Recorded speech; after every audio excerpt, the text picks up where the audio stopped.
महाराज शिव महापुराण तो यहां तक कहती है कि आपका कोई काम अटक रहा है, कोई काम नहीं हो रहा, बहुत परेशान हो गए, बहुत थक गए उस काम के लिए, सबके हाथ भी जोड़ लिए, सबके पास होकर आ गए, पर वो काम बढ़ ही नहीं रहा, तो निवेदन करते हैं घी के दिए में काली तिल डालकर सोमवार के दिन शंकर जी के मंदिर के सामने तुमरुका जी का नाम लेकर दिया लगाकर जिस काम को तुमने दुनिया के आगे कहकर देख लिया, कर कर देख लिया, नहीं हुआ, उस कार्य को एक बार दिया लगाकर निवेदन कर कर फिर जाकर देखना, काम आगे बढ़कर ही रहेगा, छूटेगा नहीं। अग्रणी कोई सहज नाम नहीं है तुमरुका जी का। कौन है तुमरुका? जिसका व्याख्यान शिव महापुराण में बारंबार आता है, जिसकी भक्ति की श्रेष्ठता देवऋषि नारद से भी प्रबल मानी गई है। देवऋषि नारद को तो कई बार अभिमान आ गया, एक बार भगवान विष्णु के सामने जाकर कहते हैं कि मेरे बराबर नाम नहीं लेता कोई तुम्हारा। भगवान शंकर के सामने जाकर कहते हैं कि कामदेव को मैंने जीत लिया। ब्रह्मा जी के पास जाकर कहते हैं कि सृष्टि का निराकरण करना आपका काम है, पर मैं सारी सृष्टि का भ्रमण कर लेता हूं एक क्षण में। जो देवऋषि नारद इंद्र के सामने जाकर कहते हैं कि तुम्हें सत्ता का आधिपत्य सताना जताना नहीं आता, आधिपत्य किसे कहते हैं वो जानते नहीं हो आप। वो देवऋषि नारद जिनके भीतर भजन का बल, तब साधना का अहंकार इतना ज्यादा हो गया था कि देवताओं को भी कई बार देवऋषि नारद को नीचा दिखाने के लिए बंदर का मुख लगाना पड़ा, अहंकार को छोड़ दिया। पर उसमें भी प्रबल, तुमरुका जी जो शिव महापुराण की कथा कर रहे हैं उसमें भी प्रबल।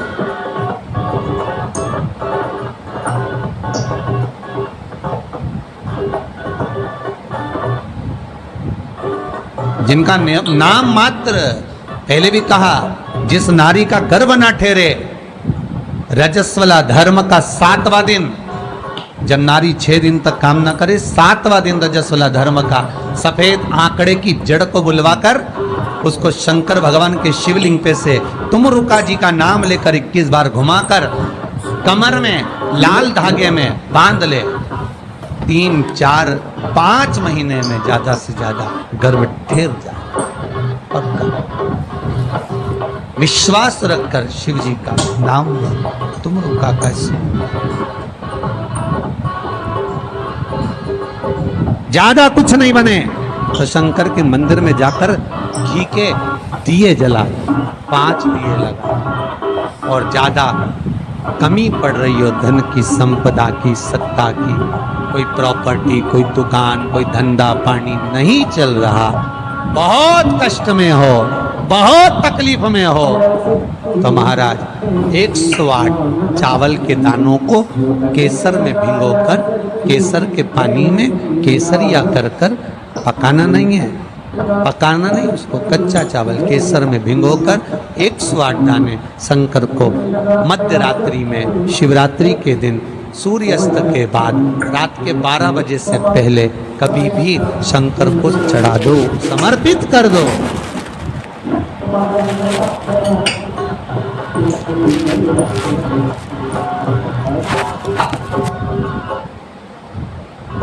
और वही अक्षत के दाने उठाकर वापिस रख लेना ब्रह्म मुहूर्त में सुबह 4 बजे,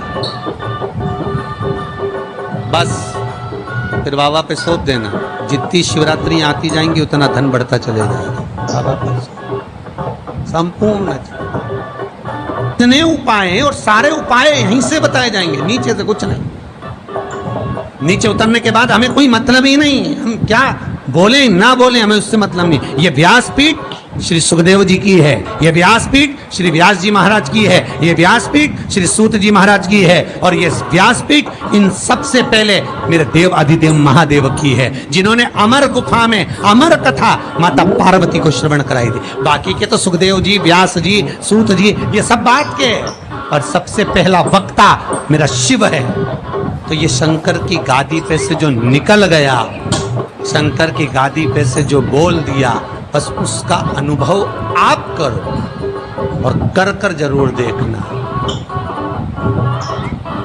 उसका अनुभव करो।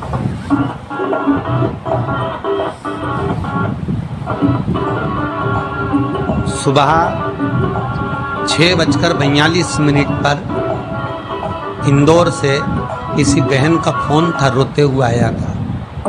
आप लोग कहेंगे तो मैं नंबर भी दे दूंगा, समीर जी की मोबाइल। 6:42 पे फोन आया था और रोते हुए फोन आया था कि मेरा एक ही लड़का है और वो वेंटिलेटर पर पड़ा हुआ है। रात को 1:30 बजे से मैं 1:30 बजे से परेशान हो रही हूँ, फोन पर फोन लगा रही हूँ, रात को कोई उठाया नहीं, सुबह तक लगा कर देख रही हूँ। 6:42 पर